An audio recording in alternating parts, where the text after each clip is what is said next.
11, 12 శ్లోకాలు చూడండి. సంసార ఘోర జలధౌ భగవన్న పారే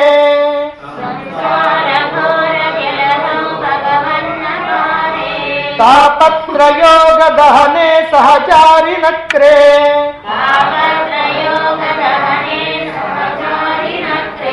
మోహాంభసి ప్రచలదుద్భవ మృత్యుభంగే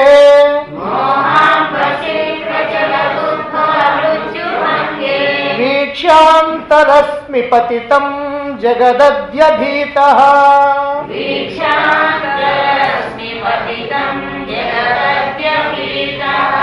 మాతుస్థితస్య జఠరే వచసాం చ దూరం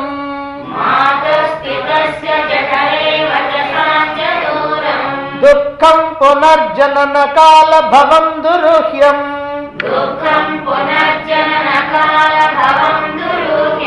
బాల్యేపి దుఃఖమవిషహ్యమవారణీయం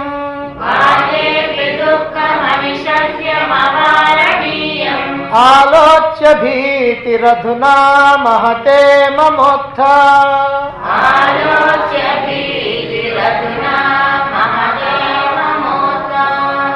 జీవితంలో తాను అనుభవించినటువంటి కష్ట సుఖాలన్నింటినీ కూడా ఒక్కసారి గుర్తుకు తెచ్చుకుంటూ ఈ జీవితం నుంచి తరించి వెళ్ళేటువంటి మార్గం ఏమిటా అని వెతుకుతూ వస్తూ ఉన్నటువంటి ఆ శిష్యుడికి గురువు తటస్థపడుతుంతో తన మనస్సులో ఉన్నటువంటి బాధ మొత్తాన్ని కూడా వెళ్ళగక్కుతూ ఉన్నాడు. తనకున్నటువంటి బాధ ఏమిటో చెబితే తప్ప గురువు ఆ బాధ నివారణ మార్గాన్ని చెప్పడానికి వీల్లేదు. అందుకే చెప్తున్నాడు, అయ్యా అంతులేనటువంటి భయంకరమైనటువంటి దుఃఖం అనేటువంటి సంసార సాగరం ఏదైతే ఉందో ఇదిగో దీంట్లో తాపత్రయాలు అనేటువంటి ఈ సంసారం ఒక సాగరం లాంటిది. ఇందులో తాపత్రయాలు అనేటువంటి బడబాగ్ని ఉంది. అంతేకాకుండా సహజ శత్రువులైనటువంటి కామ క్రోధ లోభ మోహ మద మాత్సర్యాలు అనేటువంటి సహజమైనటువంటి శత్రువులు మొసళ్ళలాగా బాధ పెడుతూ ఉన్నాయి. అంతేకాకుండా ఇక్కడ ఉన్నటువంటి నీరు కూడా మోహం అనేటువంటి నీరు. ఈ సంసారం అనేటువంటి సాగరంలో ఉన్న నీరు మోహం. మరి ఈ మోహంలో ఉండి మరి మృత్యు అనేటువంటి తరంగాలు, మార్పులతో కూడుకున్నటువంటి ఈ జీవితమే తరంగాలు అలల్లాగా అనిపిస్తూ ఉన్నాయి.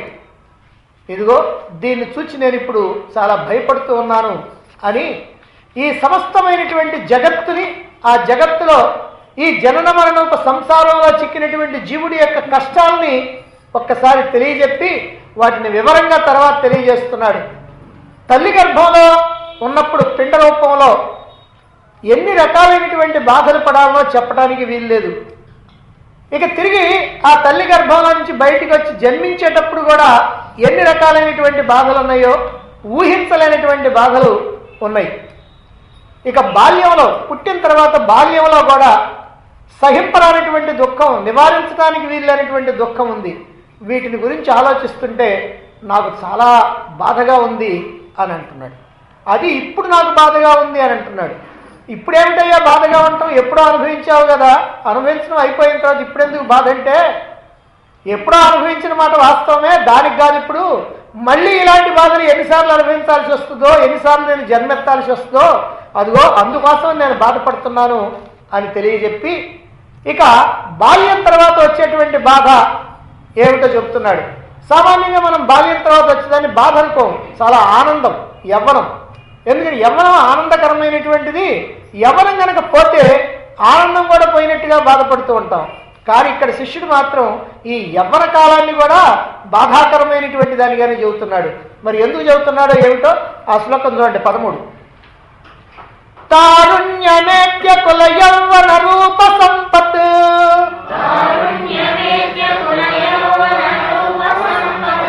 విద్యాత్మ గర్వ పిహితాత్మ హితాభిలాష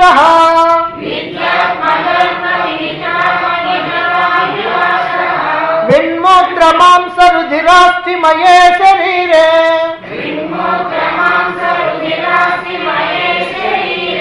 నార్యా రుచిం సముపయాతి జనో విచిత్రం.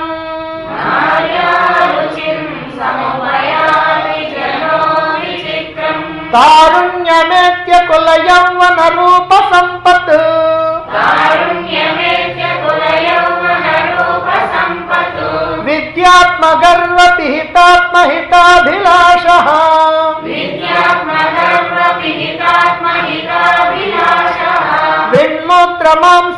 रुधिरास्ति मये शरीरे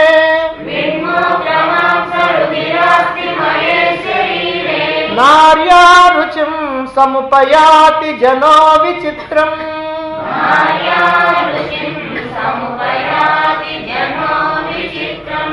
तारुण्यं तारुण्यम అంటే యవనం तारुण्यम ఏత్య तारुण्याన్ని అంటే యవనాన్ని పొంది కుల యవ్వన రూప సంపత్ విద్య ఆత్మ గర్వం ఈ యవనంలో ఏం గర్వం వస్తాయో వరుసలో ఒకసారి చెప్తూ ఉన్నారు.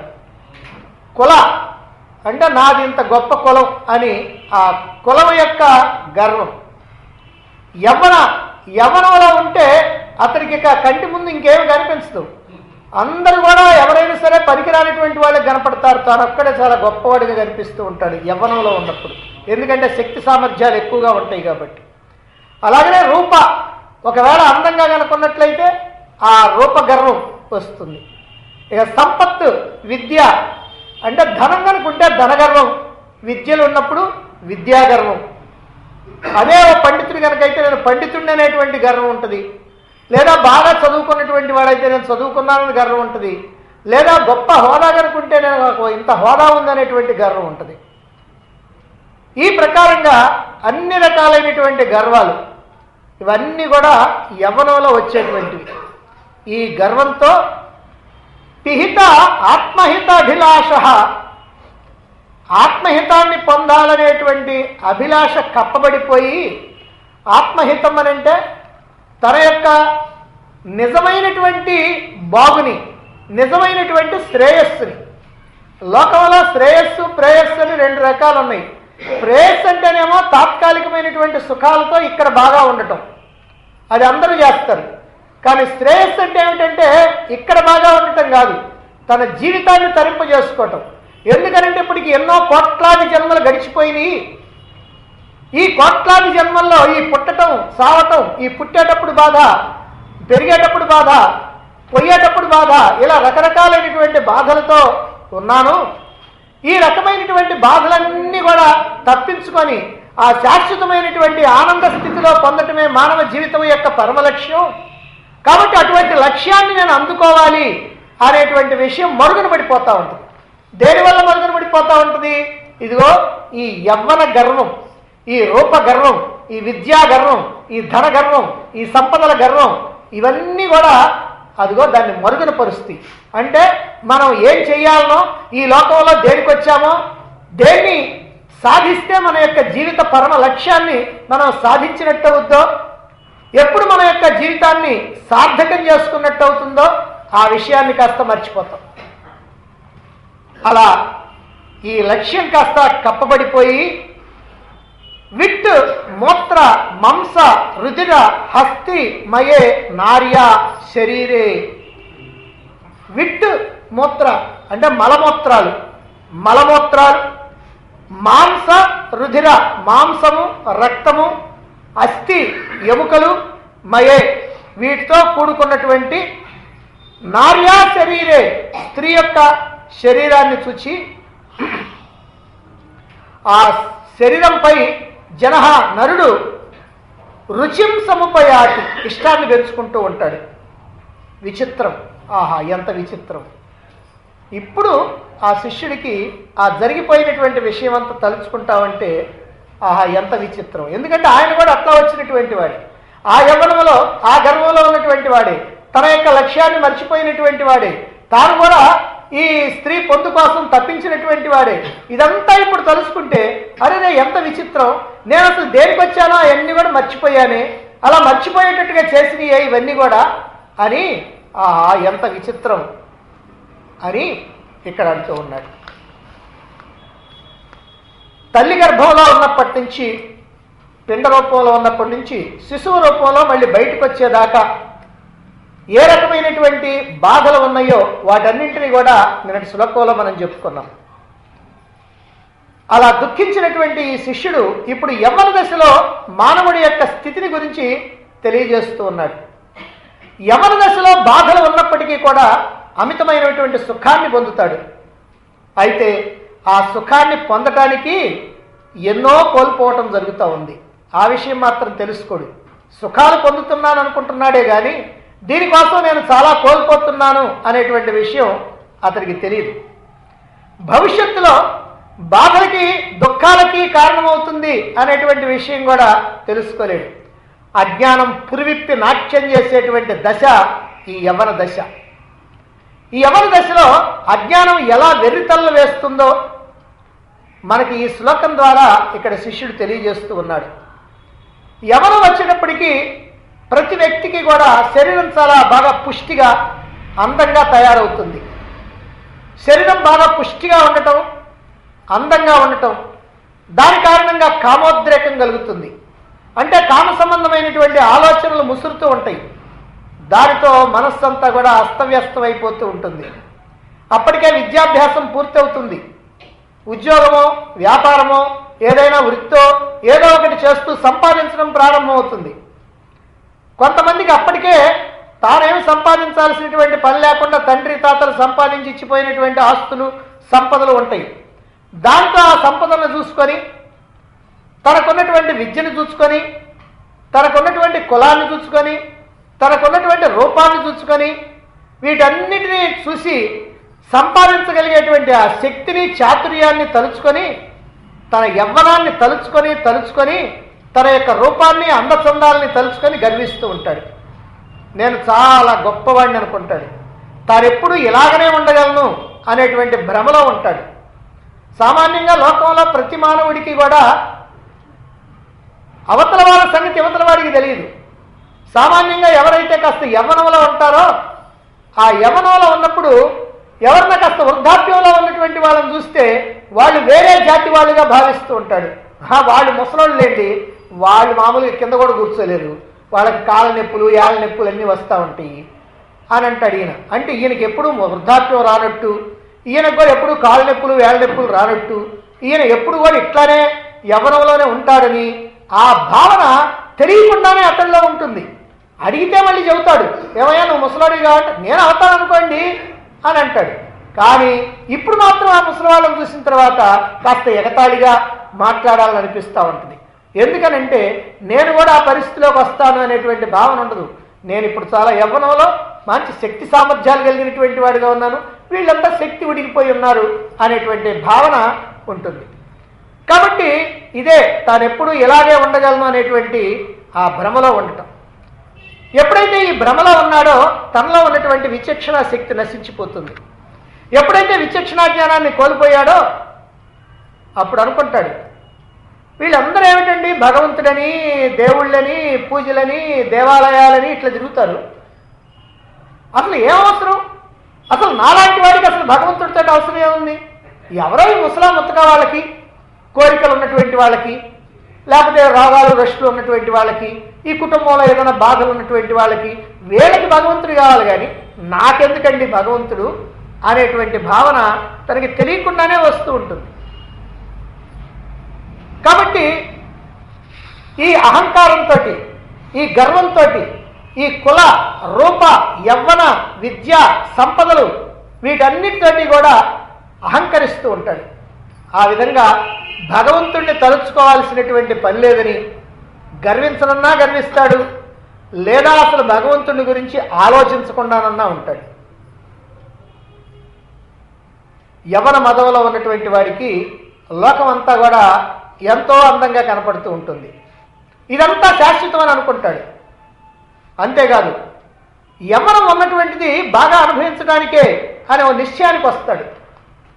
ఒకవేళ ఎవరైనా పెద్దలు కానీ మహాత్ములు కానీ గురువులు కానీ తటస్థపడి, అయ్యా ఈ మానవ జీవితం సక్రమంగా సాగాలి అంటే భగవంతుడి యొక్క అనుగ్రహం కావాలి, అందుకని ఆ రోజు భగవంతుడిని పూజించుకో, భగవంతుడిని స్మరించుకో అని కనుక ఇలాంటివి ఏమైనా కనుక మాటలు చెప్తే ఇవన్నీ కూడా వాడికి అప్పుడు ఎక్కవు. కారణం ఏమిటనంటే ఈ అహంకారంలో ఉండటం వల్ల. అంటే ఏదైనా నేను చేయగలను, దేన్నైనా నేను సాధించగలను, నా దగ్గర కావాల్సినటువంటి శక్తియుక్తులు ఉన్నాయి, నా దగ్గర కావాల్సినటువంటి తెలివితేటలు ఉన్నాయి అనేటువంటి భావంలో ఉంటూ ఉంటాడు. అంతేకాకుండా ఈ ప్రపంచం శాశ్వతం కాదయ్యా, ఇక్కడ ఉన్నటువంటి భోగాలు శాశ్వతం కాదు, ఇక్కడ ఉన్నటువంటి వస్తువులు విషయాలు శాశ్వతం కాదు, ఈ వ్యక్తులు శాశ్వతం కాదు అని ఇలాంటి మాటలుగానే చెప్తే చేతగాని వాళ్ళంతా ఇలాగనే చెబుతూ ఉంటారులే, నాకు తెలుసు ఇవన్నీ శాశ్వతం కాకపోతే భగవంతుడు ఎందుకయ్యా సృష్టించాడు భగవంతుడు ఎందుకు సృష్టించాడు? మనం అనుభవించడం కోసం సృష్టించాడు. భగవంతుడు సృష్టించినటువంటి వాటిని అనుభవించకపోతే మనం భగవంతుడికి వ్యతిరేకంగా నడిచినట్లు అవుతుంది అని చక్కని లా పాయింట్లు కూడా తీస్తూ ఉంటాడు ఇందులో నుంచి. ఈ ప్రకారంగా ఇదంతా అనుభవించడం కోసమే మనకు ఉన్నాయి కాబట్టి మనకి చేతనైనంత వరకు మనం పరుగులు తీసి అందరికంటే ముందు వెళ్ళి వాటిని తెచ్చుకొని మనం అనుభవించాలా అనేటువంటి భావన కలిగి ఉంటాడు, అనేటువంటి నిశ్చయాన్ని కలిగి ఉంటాడు. కాబట్టి ఇలా అనుభవించాలనేటువంటి భావన ఉన్నప్పుడే ఆ స్త్రీ పొందు కోసం తప్పిస్తూ ఉంటాడు. అలాగే స్త్రీ కూడా ఆ పురుషుడి యొక్క పొందు కోసం తప్పిస్తూ ఉంటుంది. నిజంగా ఈ శరీరాల యొక్క కలయిక ద్వారా సుఖం కలుగుతుంది, కానీ ఆ శరీరాలు మాత్రం ఎప్పుడూ మార్పు లేకుండా ఒకే రకంగా ఉండవు. ఒకప్పుడు ఎంతో బలంగా, పుష్టిగా, అందంగా ఉన్నటువంటి శరీరాలు క్రమక్రమంగా మార్పులు వచ్చేస్తూ ఉంటాయి. ఆ మార్పుల వల్ల ఆ అందము అనాకారంగా మారిపోతుంది, ఆ శక్తి శక్తిహీనంగా మారిపోతుంది. ఇలా అన్ని కూడా పట్లు తప్పిపోతూ ఉంటాయి. అంతే తప్ప ఎప్పుడూ ఒకే రకంగా ఉండేటువంటిది కాదు. ఎందుకనంటే ఇది మత్స్యలోకం అని అంటారు. మత్స్య అని అంటే మృత్యు, మృత్యు అని అంటే మార్పు, అంటే మార్పులతో కూడుకున్నటువంటి లోకం కనుక దీన్ని మత్స్యలోకం అన్నారు. ఈ లోకంలో ఏ వస్తువైనా సరే, ఏదైనా సరే, ఏ వ్యక్తి అయినా సరే మార్పు లేకుండా ఉండటం అనేది లేదు. మనం పుట్టినప్పుడు ఎంతున్నాం, ఇప్పుడు తర్వాత ఎంతున్నాం, తర్వాత ఏమవుతున్నాం, తర్వాత ఎలా మారుతున్నాం, చివరికి ఎట్లా అవుతున్నాం. కాబట్టి ఈ పుట్టడం, ఈ పెరగటం, ఈ మార్పులు చెందటం, ఈ కృషించటం, నశించటం అనేటువంటి వికారాలన్నీ కూడా ఇదిగో ఈ లోకంలో ఉన్నటువంటి సమస్తానికి ఉంది. కేవలం మనుషులకి మాత్రమే కాదు. నువ్వు ఒక ఇల్లు కట్టించుకున్నా సరే ఆ ఇల్లు ఒక 5-6 సంవత్సరాల దాకా ఒక రకంగా ఉంటుంది, ఓ 10 ఏళ్ళు కనుక అయితే ఇంకో రకంగా ఉంటుంది, ఓ 20 ఏళ్ళు 25 ఏళ్ళు పోయిన తర్వాత మరొక రకంగా ఉంటుంది, ఒక 100 ఏళ్ళు అయితే శిథిలావస్థలోకి చేరుద్ది. అంతే తప్ప ఏ రోజు నువ్వు అయితే కట్టుకున్నావో ఆ కట్టుకున్న రోజున ఎట్లా ఉందో అట్లానే ఉండటం అనేది ఏమైనా జరుగుద్దా? జరగదు. ఇల్లే కాదు, దేవాలయాలైనా అంతే. కాబట్టి అన్నీ కూడా ఇక్కడ మార్పులు చెందుతూ ఉండేటువంటి ఈ విషయాన్ని గమనించకపోయినట్లయితే ఎప్పుడైనా సరే ఇదిగో బాధపడాల్సినటువంటి సమయం తప్పనిసరిగా వస్తుంది. మరైతే ఈ ఈ స్త్రీ పురుష సంబంధంలో ఉండేటువంటి ఈ దేహాలన్నీ కూడా ఎంత ఆకర్షణీయంగా కనపడినప్పటికీ కూడా ఈ దేహాల యొక్క అసలు స్వరూపం ఏమిటి అని కనుక చూస్తే మలమూత్రాలతో, రక్త మాంసాలతో, ఎముకలతో, చీము మొదలైనటువంటి అసహ్యకరమైనటువంటి పదార్థాలతో కూడి ఉన్నది. అయితే ఈ పదార్థాలన్నింటికీ పైన ఒక అందమైనటువంటి తోలు కప్పబడి ఉంది. ఆ తోలు కనుక తీస్తే ఇక దాని వైపుకు మనం చూడడం అంత అసహ్యకరంగా ఉంటుంది. కనుక ఇది ఈ దేహం యొక్క యథార్థమైనటువంటి స్థితి అనేటువంటి విషయాన్ని భావించాలి, గుర్తుపెట్టుకోవాలి. అంతేకాదు ఎంత సుఖమైనా కూడా ఈ లోకంలో, ఎంత ఆనందమైనా సరే, ఏ వస్తువుల ద్వారా, ఏ విషయాల ద్వారా, ఏ భోగాల ద్వారా వచ్చినటువంటి ఆనందమైనా సరే అది ఆత్మానందంతో సరైనటువంటిది కాదు, ఆత్మానందంతో సరితూగగలిగినటువంటిది కాదు. ఆత్మసుఖంతో కనుక పోలిస్తే ఇది తుచ్చమైనటువంటిది, అల్పమైనటువంటిది, అశాశ్వతమైనటువంటిది, తాత్కాలికమైనటువంటిది అనే విషయం మనకు అర్థమవుతుంది. అయితే ఆత్మసుఖం ఎలా ఉంటుందో తెలియనప్పుడు, ఆ తెలియనటువంటి స్థితిలో, ఆ తెలుసుకోవడానికి ఏమాత్రం కూడా ప్రయత్నించినటువంటి స్థితిలో, ఆ అజ్ఞాన దశలో ఇదే గొప్ప సుఖం అనుకుంటాడు మానవుడు. ఈ సుఖం కోసమే పరుగులు తీస్తుంటాడు, ఈ సుఖం కోసమే అర్రులు చాస్తూ ఉంటాడు. ఇది సుఖం అనుకోవటం వల్ల ఆ సుఖాన్ని మళ్ళీ మళ్ళీ మళ్ళీ మళ్ళీ పొందాలి అని అనుకుంటాడు. అలా మళ్ళీ మళ్ళీ పొందుతూ ఉంటాడు. తనలో ఓపిక ఉన్నంత వరకు, తనలో శరీరంలో యవనం ఉన్నంత వరకు, లేదా తనలో శక్తి సామర్థ్యాలు ఉన్నంత వరకు మళ్ళీ మళ్ళీ ఈ ఆనందాన్ని పొందాలి అని భావిస్తూ ఉంటాడు. విచ్చలవిడిగా సంచరిస్తూ ఉంటాడు. దాని యొక్క ఫలితం ఏమవుతుంది? శరీరం రోగాల పాలవుతుంది. ఎప్పుడు కూడా మనకి 3 విషయాలు ఉన్నాయి. 1 యోగం, 2 భోగం, 3 రోగం అని. యోగం కనుకైతే అదిగో పరమాత్మ వైపుకు దారితీస్తుంది, భోగం కనుకైతే రోగం వైపు దారితీస్తుంది, ప్రపంచం వైపు దారితీస్తుంది, ఈ ప్రపంచంలో ఇరుక్కుపోవటం. కాబట్టి మనం ఆ యోగం వైపుకు పోవాలి. యోగం అని అంటే పరమాత్మతో కలయికని యోగం అని అంటారు. కనుక ఆ యోగం వైపు పోవాలి, కానీ భోగం వైపు కనుక పోయినట్లయితే అది చివరికి రోగానికి దారితీస్తుంది. మరి తర్వాత ఏమవుతుంది? శరీరం కాస్త శిథిలమవుతుంది, రోగాల పాలవుతుంది, వృద్ధాప్యం వస్తుంది, అనుభవించినటువంటి సుఖం కన్నా ఎక్కువ దుఃఖం అనుభవించాల్సి వస్తుంది. అయితే ఇన్ని చెబుతున్నారు కదా, మరైతే స్త్రీ పొందకూడదా? యవన దశలో స్త్రీలు పురుషులు కలవకూడదా? మరైతే వివాహం చేసుకునే దేనికి? అసలు సృష్టి ధర్మం ఏమిటి అనేటువంటి ప్రశ్న వస్తుంది. అంటే సృష్టి ధర్మం నిజం, స్త్రీ పురుషులు కలవాల్సిందే, నియమబద్ధంగా కలవాల్సిందే, అది సృష్టి ధర్మం కూడా. అయితే ఏ రకమైనటువంటి సుఖాన్ని ఆనందాన్ని పొందుతూ ఉన్నప్పటికీ మనస్సు మాత్రం ఎప్పుడు కూడా అదిగో అందులో ఇరుక్కుపోకుండా, ఆ సుఖాల్లో భోగాల్లో ఇరుక్కుపోకుండా మనస్సు ఎప్పుడు కూడా తన యొక్క శ్రేయస్సును గురించి ఆలోచించాలా, తన యొక్క మంచిని గురించి ఆలోచించాలా, తన జీవిత సార్థకతను గురించి ఆలోచించాలా, ఏ ప్రకారంగా తాను పరమాత్మకి దగ్గరై ఆ శాశ్వతమైనటువంటి ఆనందాన్ని పొందగలుగుతాను అనేటువంటి తపనతో ఉండాలి. ఎవడైతే తన యొక్క శ్రేయస్సును గురించి మర్చిపోతాడో అదిగో అటువంటి వాడు మళ్ళీ ఈ జన్మ మరణ చక్రంలో, ఈ బంధంలో, ఈ శరీర ఈ సంసార బంధంలో ఇరుక్కుపోతూ ఉండాల్సిందే, మళ్ళీ మళ్ళీ మళ్ళీ మళ్ళీ ఈ దేహాన్ని ధరిస్తూ ఈ లోకంలోకి రావాల్సిందే. కాబట్టి తనకు శాశ్వతమైనటువంటి ఆనందాన్ని ప్రసాదించేటువంటి మార్గం ఏదైతే ఉందో ఆ మార్గాన్ని మాత్రం ఎప్పటికీ కూడా మర్చిపోకూడదు. నువ్వు ఏ రకమైనటువంటి ధన సంపాదన చేస్తున్నా, ఉద్యోగం చేస్తున్నా, వ్యాపారం చేస్తున్నా, ఏ రకమైనటువంటి వస్తువులతో నువ్వు భోగాలు అనుభవిస్తున్నా, ఎన్ని అనుభవిస్తున్నా సరే అదంతా ఒకవైపున, రెండవది నీ మనస్సు మాత్రం ఎల్లప్పుడూ కూడా పరమాత్మని విడిచిపెట్టకుండా ఉండాలి. నీ యొక్క శ్రేయస్సును గురించినటువంటి ఆలోచన ఎల్లప్పుడూ చేస్తూ ఉండాలి. మక్కువ ఎప్పుడు కూడా స్త్రీ పురుషుల యొక్క పొందు మీద కాకుండా భగవంతుడిపై ఉండాలి. ఎవరు భగవంతుణ్ణి కప్పివేయకూడదు, కానీ అలా కప్పివేస్తుంది, అదిగో దాన్ని జయించాలి అని మనకి ఈ శ్లోకం ద్వారా తెలియజేస్తూ, మరి యవ్వనం తర్వాత వచ్చేటువంటి వృద్ధాప్యాన్ని గురించి అది ఎలా ఉంటుందో తెలియజేస్తూ ఉన్నాడు. తర్వాత శ్లోకంలో 14వ శ్లోకం చూడండి. సర్వాపదాం నిలయమేత్య వయోధికత్వం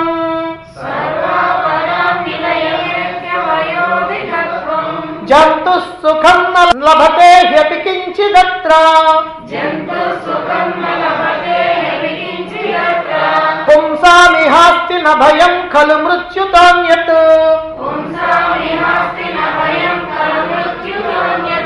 ధికృత్య సంస్మృతిమిమాం అభవం విరక్తః.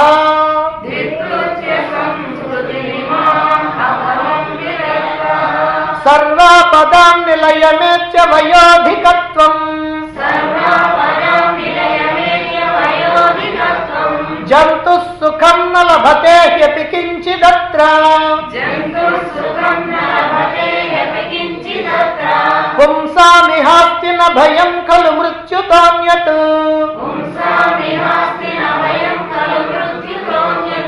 ధికృత్య సంస్మృతిమిమాం అభవం విరక్తః.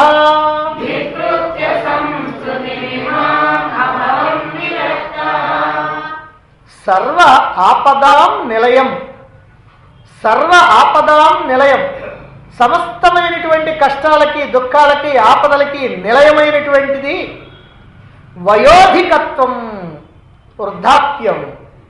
కాబట్టి అన్ని కష్టాలకి, అన్ని దుఃఖాలకి, అన్ని బాధలకి నిలయమైనటువంటి ఈ వృద్ధాప్యాన్ని ఏత్యా పొంది జంతు జీవుడు, ఇక్కడ జంతువు అన్నారేమిటండి అని అనుకోవచ్చు మనం. జంతువు అని అంటే జంతువులతో సహా సమస్తము కూడా, ముసలితనం కనుక వచ్చిందంటే బాధలు అనుభవించాల్సిందే, తప్పదు. అదిగో ఆ రకంగా జంతువు అని అంటే ఇక్కడ మానవుడు లేదా జీవుడు. అత్ర ఈ స్థితిలో కించిత్ సుఖం అపి, కొంచెం సుఖం కూడా నా లభతే, పొందలేడు. వృద్ధాప్యం కనుక వచ్చింది అని అంటే ఏమాత్రం కొంచెం సుఖం కూడా మానవుడు పొందలేడు.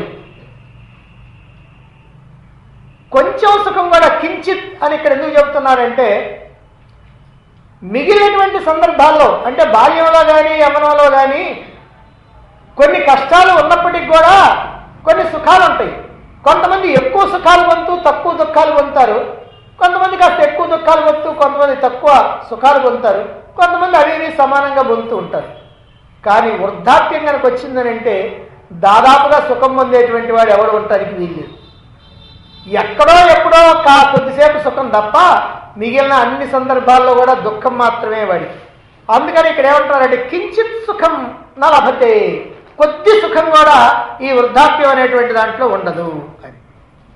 పుంసాం పురుషుడికి ఇహ ఈ దశలో మృత్యుత అన్యత్ భయం, ఇక మృత్యువు కంటే వేరే భయం అనేటువంటిది, చావు కంటే మరొక భయం అనేటువంటిది కలు నా అపి, ఇంకా ఉండనే ఉండదు. ఇక ఏమిటయ్యా ఉండేటప్పుడు అంటే మృత్యు భయం ఉంటుంది.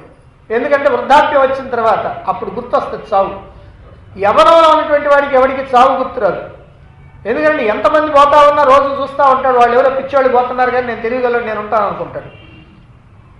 అందుకనే మహాభారతంలో యక్ష ప్రశ్నలో ధర్మరాజుని యక్షుడు అడుగుతాడు చిట్టు చివరిలో, అయ్యా ఈ లోకంలో చాలా విచిత్రమైనటువంటి విషయం ఏమిటని అంటాడు. అన్ని ప్రశ్నలకి సమాధానం చెప్పాడు, చిట్టు చివరికి ఇది అడుగుతాడు. విచిత్రమైనటువంటిది ఏమిటంటే అప్పుడు ధర్మరాజు చెబుతాడు, లోకంలో ప్రతిరోజు తన కళ్ళ ముందరగానే ఎంతోమంది సరిపోతా ఉంటే ఆ సరిపోయేటువంటి శవం వెనక పోతా ఉన్నటువంటి వాడు కూడా ఏమనుకుంటాడంటే నీ వెనకాలే నేను వస్తున్నాను అనుకోడు, నేను మాత్రం శాశ్వతంగానే ఉంటాను, నువ్వేదో పోయావు కానీ అని అనుకుంటా ఉంటాడు అని అన్నాడు. ఇదే నాకు చాలా విచిత్రంగా ఉంది ఈ లోకంలో అంటాడు ధర్మరాజు. మరి ధర్మరాజుకి అంత విచిత్రంగా అంటే మనందరికి మాత్రం ఎందుకు ఉండకూడదు? కాబట్టి ఇక్కడ శిష్యుడు కూడా ఆ మాట చెబుతున్నాడు, ఇదంతా విచిత్రం, చాలా గొప్ప విచిత్రం. ఏమిటనంటే అసలు మృత్యువు తప్ప ఇంకో భయం ఉండదు అని. మిగిలినటువంటి వాళ్ళకి ఎందుకంటే మృత్యువు తప్ప ఇంకో భయం, మృత్యువు భయం లేకుండా ఉంటుంది. యవనంలో ఉన్నటువంటి వాడికి, నిజంగా యవనంలో ఉన్నటువంటి వాడికి మృత్యు భయం ఎందుకని ఉండదనంటే ఇప్పుడు శరీరం ఆరోగ్యంగా ఉంటుంది, రోగాలు రష్లు అంత ఎక్కువగా ఉండవు, ఎప్పుడో రోజు తాత్కాలికంగా వస్తుంటాయి, శరీరం బాగా పుష్టిగా ఉంటుంది, బలంగా ఉంటుంది. కాబట్టి అలాంటి ఆలోచన అసలు అతని మనసులోకి రాదు. ఎప్పుడైతే వృద్ధాప్యం వచ్చిందో ఆ వృద్ధాప్యంలో ఉన్నటువంటి వాడు అయ్యో నాకు ఈ రోగాలు రష్లు ఇవి అవి అని అన్న తర్వాత అంతలోకి ఎవరో ఆయన స్నేహితులు కూర్చుంటారు. ఇక వాడు వరుసలు వార్తలు చెబుతూ ఉంటాడు, నిన్న వాడండి అదిగో మెడదారాలు చిట్ని అంటుందంట, దాంతో కాస్త వాడి ప్రాణం పోయింది. ఇంకొకడు వస్తాడు, అదిగోండి హార్ట్ అటాక్ వచ్చింది పోయాడండి. ఇంకోడు వస్తాడు, ఇంకో రోగం వచ్చిందండి వాడు పోయాడండి. ఈ పొద్దుగూలు పోయిన వార్తలన్నీ వస్తూ ఉంటాయి ఈ ముసలాళ్ళ దగ్గరికి ఎక్కువ. ఒకవేళ కుర్రాళ్ళ దగ్గరికి కనుక వస్తే, యవనంలో ఉన్నటువంటి వాడి దగ్గరికి వస్తే ముసలాళ్ళు అందరూ పోయేవాళ్ళే కదా అందుకని పోతున్నారులే అని అనుకుంటాడు. కానీ వీడేం చేస్తాడు, నేను కూడా ముసలాడిని కదా, నాకు ఈ రోగాలు ఉన్నాయి కదా, అమ్మ నేను ఎప్పుడు పోతాను అని అలా ఆ మృత్యు భయం అనేటువంటిది ఈ వృద్ధాప్యంలో మాత్రం ఎల్లప్పుడూ కూడా గుర్తు ఉంటూ ఉంటుంది. మిగతా సందర్భాల్లో అయితే ఎవరిని గుర్తు చేయాలి కానీ ఈ వృద్ధాప్యంలో ఉన్నటువంటి వాడికి గుర్తు చేయక్కర్లా. అందుకే ధర్మరాజు అంటాడు, నిత్యం సన్నిహితో మృత్యు కర్తవ్యో మమ మాధవ అని అంటాడు మహాభారతం. అంటే నిత్యం సన్నిహితో మృత్యు, ఎప్పుడు కూడా మృత్యు ఎట్లా ఉందనంటే నీ నీడలాగా ఉంది. నువ్వు అలా ముందు వెళ్తా ఉంటే నీ నీడ నీతో పాటుగానే వస్తుంది. ఒకసారి నీ నీడ కాసేపు ఆగవయ్యా నేను పోయేస్తాను నువ్వు ఇక్కడే ఉండు అని అంటే ఏమైనా ఉంటుందా? నీడ ఉండదు. అది ఎప్పుడు కూడా మనతో పాటుగా వస్తూనే ఉంటుంది. అదే ప్రకారంగా ఈ మృత్యు అనేటువంటిది కూడా రహస్యంగా దాగి మన వెనక వస్తూనే ఉంటుంది. ఎప్పుడెప్పుడు కబలిద్దావా ఎప్పుడు సరైనటువంటి సమయం చిక్కుద్దా అని అది ఎదురు చూస్తూ ఉంటుంది. పులి కనుక అట్లా నోరు తెచ్చుకొని చూసినట్టుగా అలా ఎదురు చూస్తూ ఉంటుంది. అందుకని అంటున్నాడు ఇక్కడ, ఈ వృద్ధాప్యంలో సావు కన్నా ఇంకా మరో భయం, మృత్యువు కన్నా మరో భయం ఏమి ఉండదు కదా. ఇమాం సంస్కృతిం, ఈ మార్పుల్ని, ఇదిగో ఈ పుట్టిన తర్వాత వచ్చేటువంటి పెరగటం, కృషించడం, నశించడం అనేటువంటి ఈ మార్పులన్నింటినీ కూడా ధిక్కృత్య, వీటన్నిటినీ ధిక్కరించి విరక్త అభవం, నేను విరక్తున్నయ్యానయ్యా, నాకు విరాగం కలిగింది, వైరాగ్యం కలిగింది అని అంటున్నాడు. అంటే నిజంగా చాలా రకాలైనటువంటి కష్టాలు ఒకసారి కనుక జీవితంలో తలుచుకున్నట్లయితే ప్రతి వ్యక్తికి కూడా వైరాగ్యం కలుగుతుంది. సామాన్యంగా లోకంలో వైరాగ్యం అని అంటే మనకు 3 రకాలైనటువంటి వైరాగ్యాలు చెప్తారు. శ్మశాన వైరాగ్యం, ప్రసూతి వైరాగ్యం, పురాణ వైరాగ్యం అని 3 రకాలైనటువంటి వైరాగ్యాలు చెప్తారు. అయితే ఈ వైరాగ్యాలు ఏవి కూడా శాశ్వతంగా ఉండవు. పురాణం దగ్గర కనుక కూర్చుంటే ఆ పురాణంలో చెబుతుంటారా అంత శాశ్వతం ఉంది, జన్మ శాశ్వతం ఉంది, అదే ఉంది ఇదే ఉందని చెప్తామంటే ఓహో అంతే కదా అని అనుకుంటారు. ఆ గడప దాటి అవతలకు వస్తే మాత్రం ఇక మళ్ళీ దేనికోసమైనా సరే జుట్లు పట్టుకొని దుమ్ముగా తగాదనుకుంటాం. అండ్ ఇక్కడ మాత్రం అశాశ్వతం అనేటువంటి మాట గుర్తుండదు. అంటే ఆ పురాణ వైరాగ్యం ఎంతవరకు ఉంటుందంటే ఆ గడప దాటి ఎంతవరకు ఉంటుంది. మరి ప్రసూతి వైరాగ్యం అనండి, ఆ ప్రసూతి వైరాగ్యం కూడా ఎంతవరకు ఉంటుందంటే ఆ బిడ్డని కనేటప్పుడు వచ్చేటువంటి కష్టం, బాధ అదన్నీ తలుచుకుంటే అమ్మా చాలు ఇక నాకు పిల్లలు వద్దు అని అనుకుంటారు. కానీ ఆ బిడ్డను కానీ చేతికి తీసుకున్న తర్వాత ఆ తల్లి ఆనందం చెప్పడానికి వీల్లేదు. మళ్ళీ ఇంకో బిడ్డ పుడితే బాగుంటుందే అని అనుకుంటూ ఉంటుంది. అందుకని అది ప్రసూతి వైరాగ్యం. ఇక శ్మశాన వైరాగ్యం ఉంది. అదిగో శవం వెంట పోతారు. పోయిన తర్వాత పోయేటప్పుడల్లా చెప్పుకుంటారా ఎట్లా బ్రతికాడండి, అసలు ఏం బ్రతికాడండి, ఎంత గొప్పగా బతికితే ఏముందండి, చివరికి అదిగో ఆ రెండో కొడుకు తన్నబోయాడండి, అదిగో మూడో వాడేమో చెప్పిన మాట ఏంటండి, ఇదిగో ఈ రకంగా చివరికి ఏమో పాపం ఏదో కాస్త పెద్దవాడు తిండి పెట్టాడు కాబట్టి సరిపోయిందండి, లేకపోతే ఆయన బతికి ఏమైపోయేది అని అనుకొని అలా అలా అలా అలా వెళ్తూ ఉంటారు.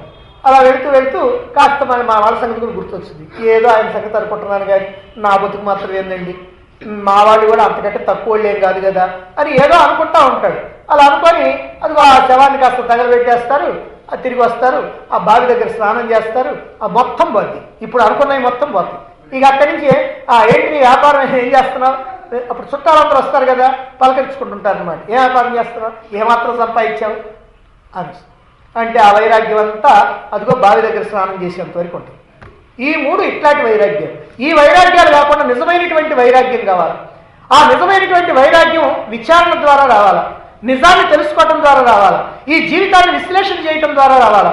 ఈ జీవితంలో మనం పడేటువంటి కష్టాలు, బాధలు, దుఃఖాలు, భయాలు, అలసటలు, అశాంతి, ఆందోళన ఏదైతే ఉందో వాటన్నింటినీ కూడా నిరంతరం కూడా తలుచుకొని ఇదిగో ఈ రకమైనటువంటి కష్టాలు పడటం కోసమైనా మనం వచ్చింది, మనం కొన్ని సుఖాలు పొందినప్పటికీ కూడా ఈ అనేకమైనటువంటి కష్టాలు పడుతున్నామే, ఈ కష్టాలన్నింటికి బాధలు పడుతున్నామే, ఈ బాధ మనస్సుని బాగా కుంగదీస్తూ ఉంది, ఇటువంటి బాధలు తప్పించుకునేటువంటి మార్గం ఏమిటి అని అప్పుడు ఆలోచన కనుక వచ్చినట్లయితే ఆ ఆలోచన ద్వారా వచ్చేటువంటి వైరాగ్యం నిజమైనటువంటి వైరాగ్యం ఉంది. ఆ నిజమైనటువంటి వైరాగ్యం అయితే ఉపయోగపడుతుంది, కానీ ఈ తాత్కాలికమైనటువంటి వైరాగ్యం ఏ విధంగా కూడా ఉపయోగపడదు. అందుకనే ఇక్కడ విరక్తున్నయ్యాను అని గురువుతో చెప్తున్నాడు శిష్యుడు. ఏ శిష్యుడైనా గురువు ద్వారా ఆత్మజ్ఞానాన్ని పొందాలంటే, మోక్షాన్ని అందుకోవటానికి అవసరమైనటువంటి జ్ఞానాన్ని పొందాలి అని అంటే తాను ముందు విరక్తుడు కావాలి. ప్రపంచం పట్ల అంతకుముందు ఉన్నటువంటి ఆసక్తి కాస్త తగ్గాల. ఆ ఆసక్తి తగ్గి విరక్తి కలగాల, వైరాగ్యం కలగాల. అలా వైరాగ్యం కలిగినప్పుడే ఈ జ్ఞానాన్ని అందుకోవడానికి అర్హత సంపాదించినట్టు. ఎందుకంటే దున్నకుండా ఉన్నటువంటి పొలంలో మనం గనక విత్తనం గనక వేసినట్లయితే ఆ విత్తనం అట్లనే ఉంటుంది, అది మొక్కగా మొలవదు.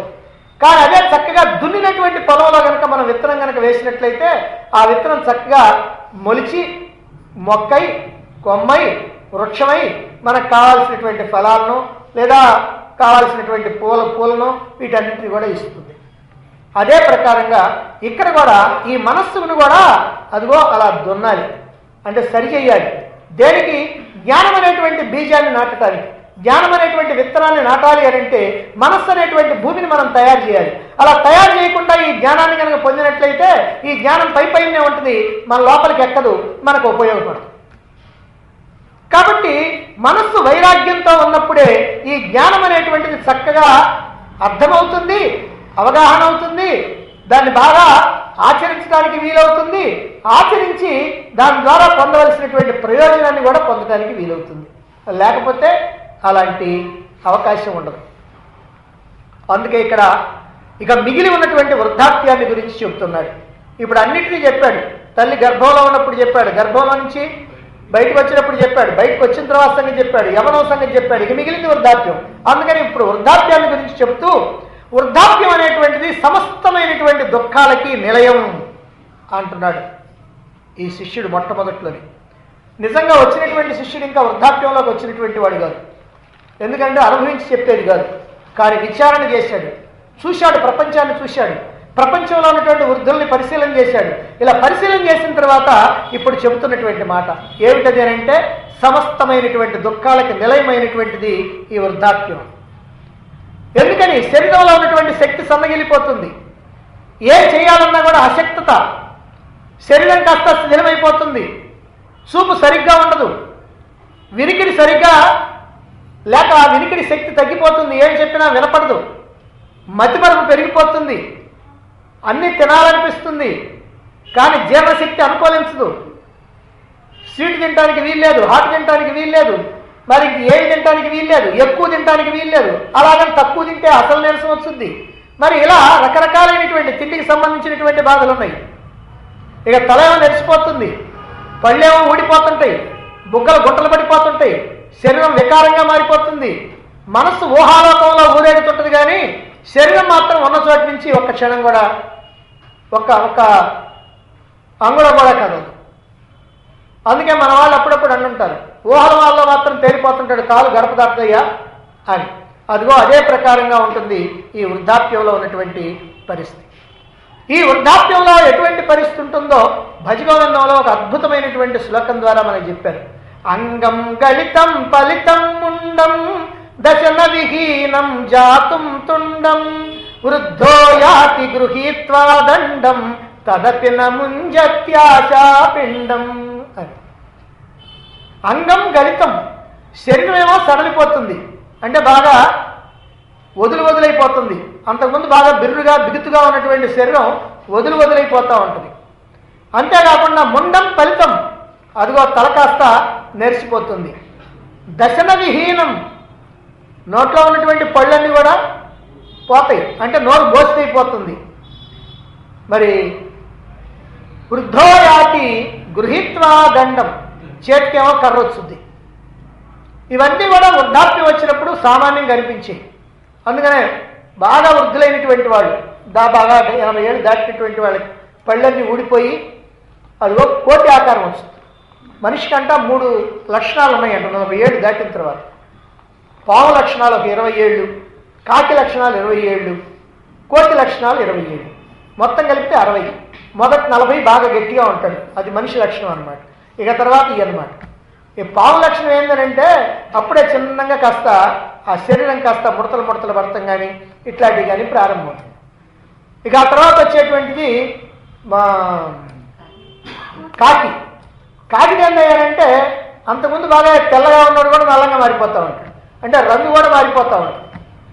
ఇక ఆ తర్వాత కోతి, ఇక అప్పుడు చూస్తే కోతి మాదిరిగానే ఉంటాడు, నోట్లో ఉన్నటువంటి పళ్ళన్నీ ఊడిపోతాయి, ఏదైనా తింటున్నా ఏదైనా చేస్తున్నా అచ్చని కోతిలాగానే కనపడతా ఉంటాడు. అందుకని ఇయంట 20 మనిషికి మామూలుగానే భగవంతుడంట బ్రహ్మదేవుడు అంట 40 ఇచ్చాడంట. మిగిలిన కొన్ని జంతువులకేం బాగా చాలా ఇచ్చాడు, కొన్నిటికి తక్కువ ఇచ్చాడు.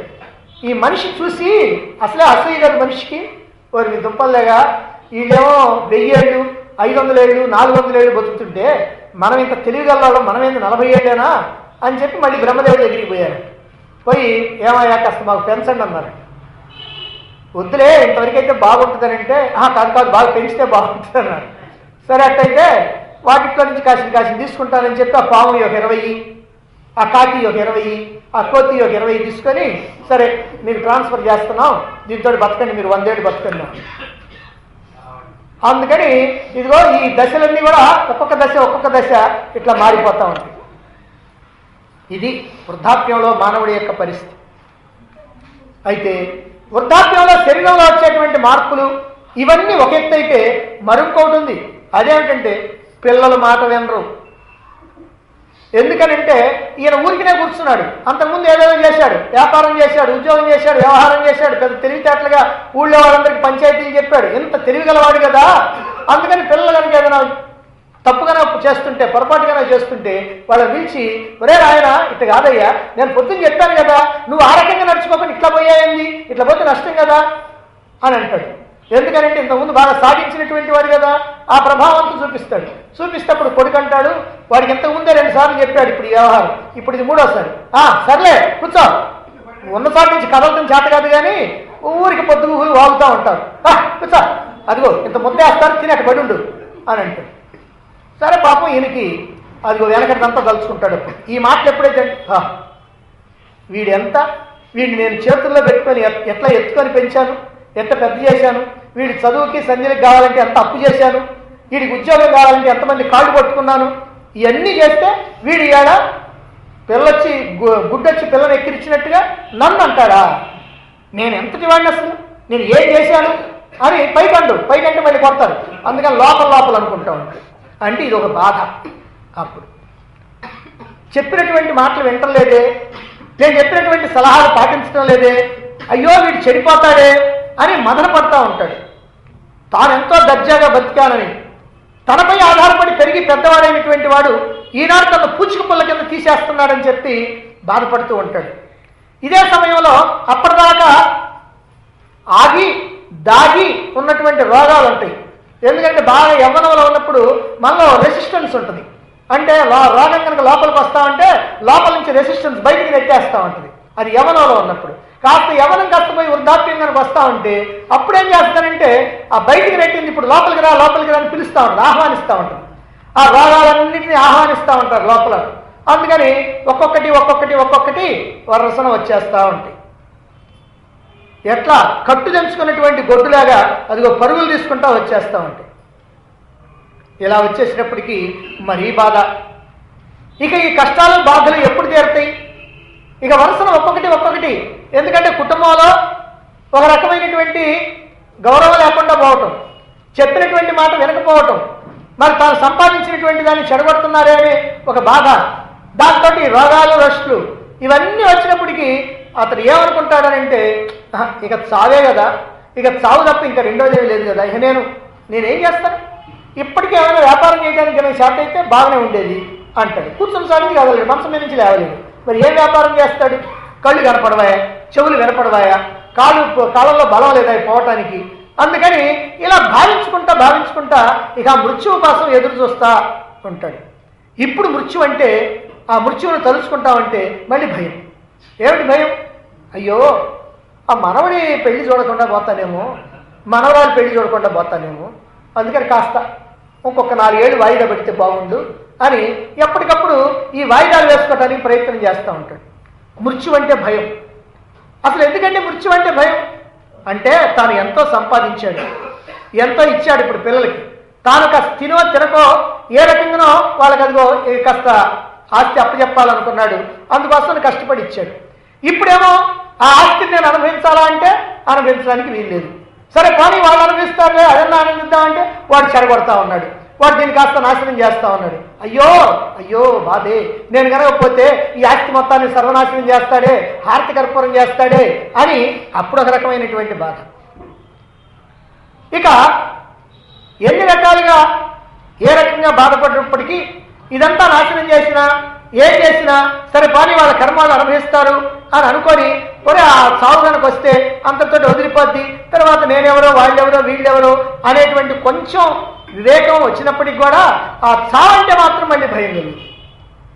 అదేంటంటే చావంటే భయం? ఎప్పుడన్నా ఇంతకుముందు చచ్చిపోయాడా భయం కలగటానికి? లేదు కదా. కానీ మరి ఎందుకు భయం? ఇప్పుడు మనకి ఏదైనా దెబ్బ తగిలితే ఆ దెబ్బ ఎంత భయం మనకు తెలుస్తుంది. ఎక్కడన్నా కాలితే ఆ కాలితే మనకి ఎంత బాధ కలుగుతుందో మనకు తెలుస్తుంది, ఎందుకంటే ఎప్పుడొకప్పుడు కాలింది కాబట్టి అంతకుముందు. మరి మరణం సంగతి ఎందుకంటే భయం అంటే ఈ జన్మలో లేదు కానీ ఇంతకుముందు ఎన్నో జన్మల్లో మరణాలు అనుభవించాం. ఆ మరణ బాధ ఎలా ఉంటుందో మనం అనుభవించున్నాం. అందుకని ఆ మరణ బాధను అనుభవించున్నాం కాబట్టి మరణం ఎట్లా ఉంటుంది అనేటువంటిది వాడికి అనుభవపూర్వకంగా తెలుస్తుంది. అందుకనే మృత్యు అంటే భయం. మరణం ఎలా ఉంటుంది అని అంటే శరీరంలో ఉన్నటువంటి ప్రాణవాయువులన్నీ కూడా ఈ శరీరానికి అతుక్కొని ఉంటాయంట. ఈ అతుక్కొని ఉన్నటువంటి ప్రాణవాయువులు బలవంతంగా మనం అంటించినటువంటి ఆ పేపర్ను కనుక లాగితే ఎట్లా ఉంటుందో ఆ ప్రకారంగా ప్రాణాలన్నీ కూడా ప్రాణోత్క్రమణ అంటారు. ఆ ప్రాణోత్క్రమణ జరిగేటువంటి సమయంలో 1,00,000 తేళ్లు ఒక్కసారి కనుక కుడితే ఎట్టుంటుందో అట్టుంటుందంట. అది శాస్త్రం చెప్తుంది. కాబట్టి ఈ మృత్యువును తలుచుకొని అప్పుడు భయపడుతూ ఉంటాడు. అనేక జన్మల్లో అనుభవం కాబట్టి ఆ మృత్యు భయం. పసితనంలో ముద్దుగా బొద్దుగా ఉన్నటువంటి దేహం, యవనంలో బలంగా దృఢంగా ఉన్నటువంటి దేహం ఇప్పుడు వృద్ధాప్యంలో వికారంగా అసహ్యంగా తయారైపోయింది. ఎంతలో ఎంత మార్పు!